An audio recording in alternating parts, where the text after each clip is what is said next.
महात्मा बसवेश्वर जयंती प्रत्येक समाज बांधवांनी साजरी करायला पाहिजे। राष्ट्रीय गोसेवक नितीन जाधव गोगलगावकर। वीरशैव लिंगायत प्रतिष्ठान शाखा परभणी व राष्ट्रजन फाउंडेशन परभणीच्या वतीने जगज्योती महात्मा बसवेश्वर महाराज यांच्या जयंतीनिमित्त अभिवादन व पूजन सोहळा संपन्न झालाय।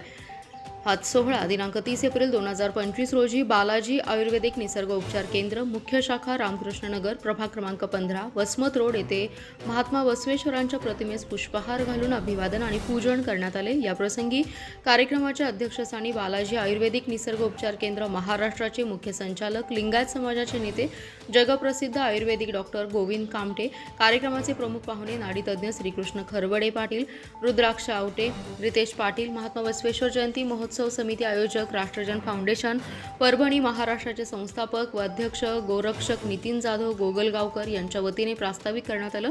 महात्मा बसवेश्वर महाराजांची जयंती उत्सव मागील खूप वर्ष झालं साजरी करण्यात येते। याही वर्षी उत्साहात साजरी करण्यात आली। तसेच कार्यक्रमाचे मार्गदर्शनपर भाषणात वीरशैव लिंगायत प्रतिष्ठानचे परभणी जिल्ह्याचे जिल्हा प्रमुख लिंगायत समाजाचे नेते आयुर्वेदिक डॉक्टर गोविंद कामटे यांनी महात्मा बसवेश्वरांचा विचार हा सर्व समाजाच्या हितासाठी आणि समाजातील प्रत्येक घटकांसाठी आज घडीला खूप महत्त्वाचा आहे। सर्व धर्मांसाठी एकत्र करण्याचं काम महात्मा बसवेश्वरांनी केलं। मानवता हाच खरा धर्म असे अनेक उदाहरण महात्मा बसवेश्वरांच्या विचारांच्या संदर्भात डॉक्टर कामटे यांनी प्रकाश टाकण्यात आलाय।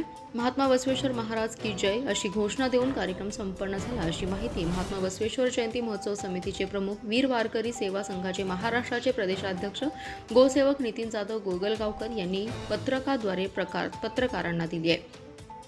धुमाकूळ महाराष्ट्रासाठी परभणीवरून प्रतिनिधी संतोष तायडे, बोरी, परभणी।